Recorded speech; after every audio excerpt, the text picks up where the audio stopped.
আসসালামু আলাইকুম। তো আজকে আমরা যে বিষয়টা নিয়ে আলোচনা করব, যারা নতুন তাদের জন্য এটা কাজে লাগবে। তো আমরা একটা জিনিস বিশ্বাস করি যে যদি একটা টেকনিক্যাল কাজ শিখতে হয় তাহলে আমরা ওই যেই প্রোডাক্টটা সম্পর্কে আমরা শিখবো সেই প্রোডাক্টের ইন ডেপথে, দ্যাট মিন্স মানে ওই প্রোডাক্টের একেবারে কোর লেভেলে গিয়ে শিখতে হবে। এজন্য আমরা একেবারে পার্ট টু পার্ট খুলে যদি দেখতে পারি তাহলে আমাদের ব্রেনের ভিতরে এটা ঢুকে যাবে। তো আজকে আমরা কি করব, যে আমরা এটা খুলে খুলে দেখব এবং শিখবো। যে আমরা যারা নতুন আছে তাদেরকে নিয়ে আমরা শিখবো যে কম্প্রেসারের ভিতরে কিভাবে কাজ করে, এটা কিভাবে, এর গঠন প্রণালী কি, কম্প্রেসার কত প্রকার, কি কি এর সমস্যাগুলো নিয়ে বিস্তারিত আজকে শিখবো। সকল কম্প্রেসারের কাজ হলো তিনটা। একটা হলো সাকশন, মানে টেনে আনা, আরেকটা হলো কম্প্রেশন, যেটা সংকুচিত করা, আরেকটা হলো ডিসচার্জ, মানে বাহির করে দেওয়া। এই তিনটা কাজ সকল কম্প্রেসারের জন্য সমান। এটা যদি আমাদের রেসিপ্রোকেটিং কম্প্রেসার হয়, রোটারি টাইপ কম্প্রেসার হয়, স্ক্রোল কম্প্রেসার হয়,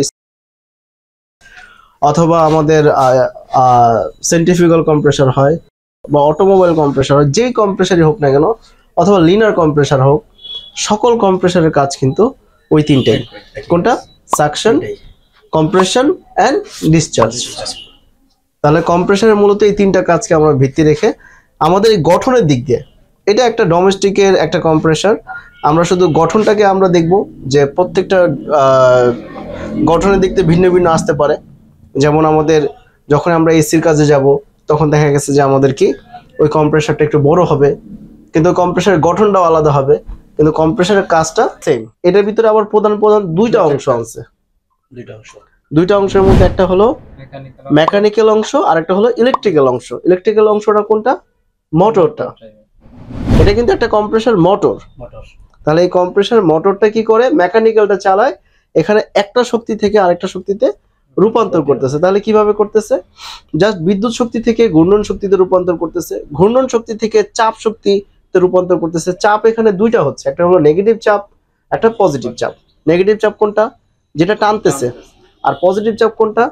যেটা বের করতেছে। তাহলে এইভাবে করে আমরা এই কম্প্রেসার মূলত কাজ করতেছে। তো কিভাবে কাজ করতেছে আমরা একেবারে এর ভিতরে প্রবেশ করে আমরা দেখব।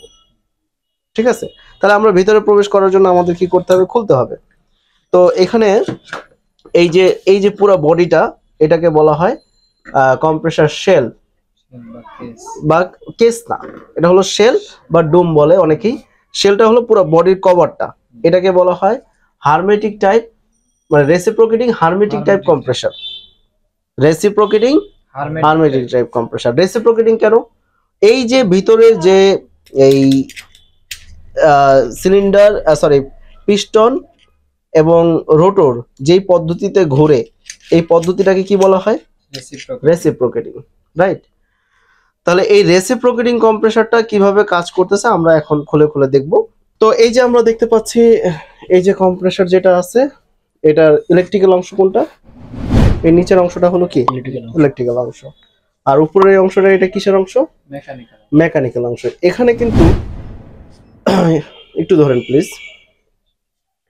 এখানে যে এই যে ক্র্যাঙ্ক শেফট যেটা আছে ভিতরে, রোটরের মাঝখান থেকে ক্র্যাঙ্ক শেফটে এই পর্যন্ত কানেক্টিং রড পর্যন্ত যে ক্র্যাঙ্ক শেফটটা আছে, এর মাথায় কিন্তু একটা পাম্প আছে।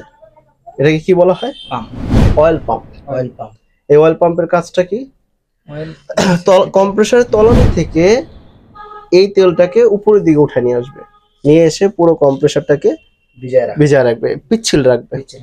কম্প্রেসারকে যেই যেই বস্তুগুলো ঘূর্ণনশীল এবং ঘর্ষণ হয় সেইগুলোকে কি করে? পিচ্ছিল রাখার জন্য তেলটাকে ছড়ায় দেয়। এখানে যদি ময়লা আটকে যায় অথবা যদি আমাদের কোনো প্রকার পাম্পে যদি সমস্যা হয় তাহলে তেল আসবে না, একটা সময় কম্প্রেসার ক্ষয় হয়ে নষ্ট হয়ে যাবে। আমরা মেকানিক্যাল পার্টটা এবং ইলেকট্রিক্যাল পার্টটা আলাদা আলাদা করব। তাহলে আমরা কি করলাম? কম্প্রেসারের মেইন মেকানিক্যাল থেকে আমরা ইলেকট্রিক্যাল পার্টটা আলাদা করে ফেললাম। তাহলে এই যে ইলেকট্রিক্যাল যে পার্টটা আছে, এই যে দেখা যাচ্ছে, এটা পুরোটার নাম হলো কি? স্ট্যাটর। এই পুরোটার নাম হলো কি? স্ট্যাটর। এই স্ট্যাটরের ভিতরে আবার আমাদের এখানে দুইটা কয়েল আছে, একটা হলো রানিং ওয়াইন্ডিং বলে এবং স্টার্টিং ওয়াইন্ডিং বলে। ইলেকট্রিক্যাল পার্ট এখানে হলো রানিং যে কয়েলটা আছে সেই কয়েলটা মূলত পুরো মোটরটাকে সবসময় সার্বক্ষণিক চালু রাখে, আর স্টার্টিং কয়েলটার কাজ হলো শুধুমাত্র কম্প্রেসারটাকে স্টার্ট দিয়ে সংযোগটা বিচ্ছিন্ন করে দেওয়া।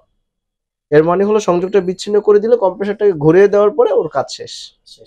ঠিক আছে, এটা হলো ইলেকট্রিক্যাল পার্ট। এটা কিভাবে বুঝবো, এগুলো আমরা আর অন্য একটা সময় ইলেকট্রিক্যাল সমস্যাগুলো কিভাবে মিটার দিয়ে প্রবলেমগুলো বের করা যায়, কিভাবে এর রেজিস্ট্যান্স মাপতে হয়, কিভাবে এর এম্পিয়ার মাপতে হয়, এগুলো নিয়ে আমরা একটা অন্য সময় আলোচনা